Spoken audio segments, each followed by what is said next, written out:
It talks about Albert Einstein. Albert Einstein made a statement. He says that I'm not interested in the phenomenon or that phenomenon. Einstein had said earlier in his life, I want to know the thoughts of God. The rest are mere details. But as he lay there dying in the Princeton hospital,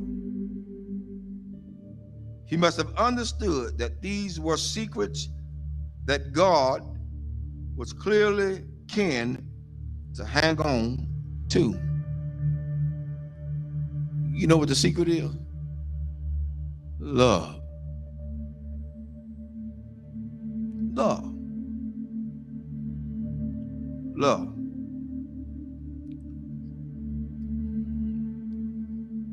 I'm going to share something tonight with everybody, and hopefully it'll hit close to home. To understand the mind of God is to understand the power of love. God is love. 1 John 4:8 says that God is love.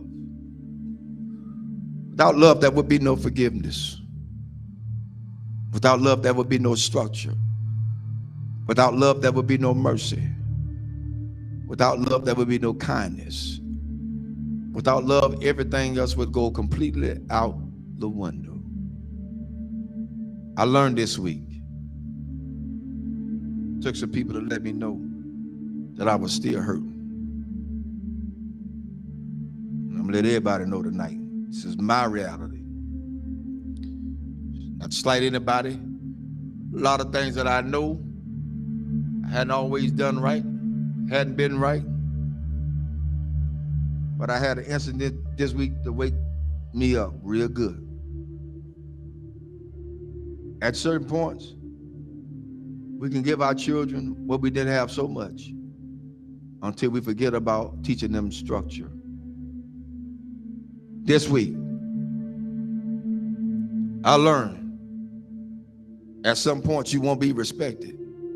And that's for everybody. You're not going to be respected because they feel the way they feel. They're emotionalized. They're emotional creatures. Therefore, they don't know.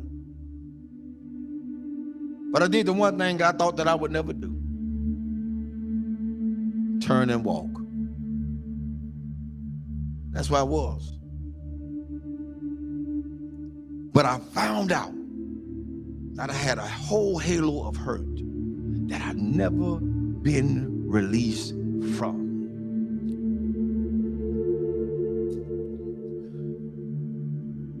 My respect factor has never really been known because I never got it.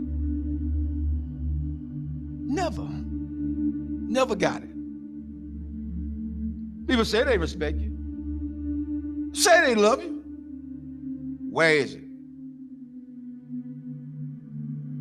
One of the things we got to realize is what we train our children to do, they're going to do it to the fullest extent. If you let them be into your business as adults, then they're going to have all rights and privileges to say what they want to say, not knowing the outcome of what could be. But I learned something. Even though I went through all that hurt and I'm still hurting, that's all right. I don't mind it. I'm going to go through this thing. I'm going to go through it. Because at this point, I don't owe nobody nothing. I owe God himself. For me, I did what I needed to do and walked away. I did what I had to do and walk away. And it ain't easy. It ain't easy trying to do right and you still get damaged. It ain't easy. God help me tonight. It is not easy. It is not easy to be in a place and feel like you're trapped. Because even when you do good, evil is always present. So you have to face the fact. That's why I said a lot of times, I've told people, and I still tell people today, don't hold me up as no God. Because I'm going to fall. And I'm going to make you fall. Don't hold me as no God. I'm going to make some decisions that folk just is not going to like. I'm going to turn over some chairs and some tables that people are not going to even be able to imagine that, whoa, the Reverend did that. Oh, yes, because I'm human. I'm human. I'm human. One thing I learned from all this is that you don't have to stay where you're not welcome. Thirdly, I ain't studying nothing nobody say. I came in this world alone.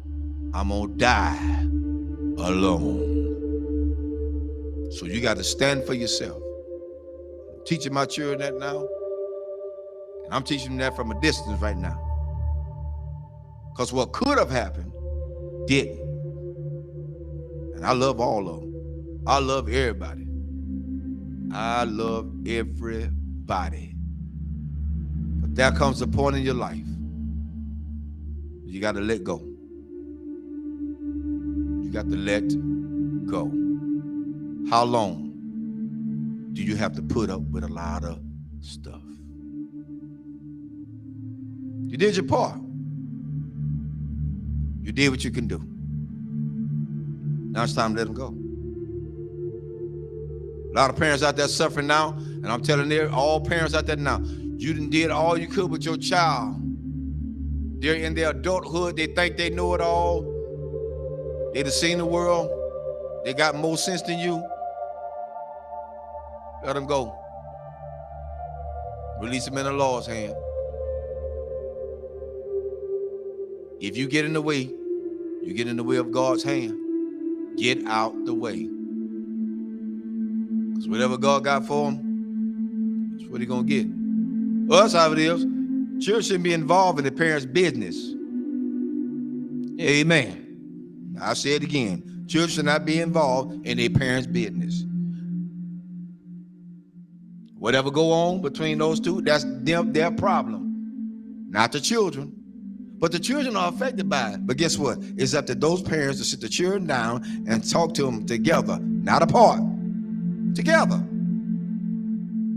Together. You want to stop a whole lot of confusion? Talk about it together. You don't want to break down the communication? Talk about it together. At this point for me going forward, that's what we're going to do. And if they can't do that,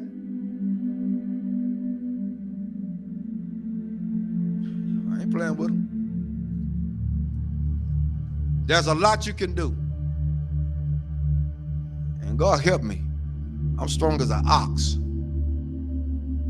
But the Lord is a protector and a shield from everything. And Lord help me, I got the scars to prove it. Cried many a days. But I ain't got to cry no more. My mind's made up.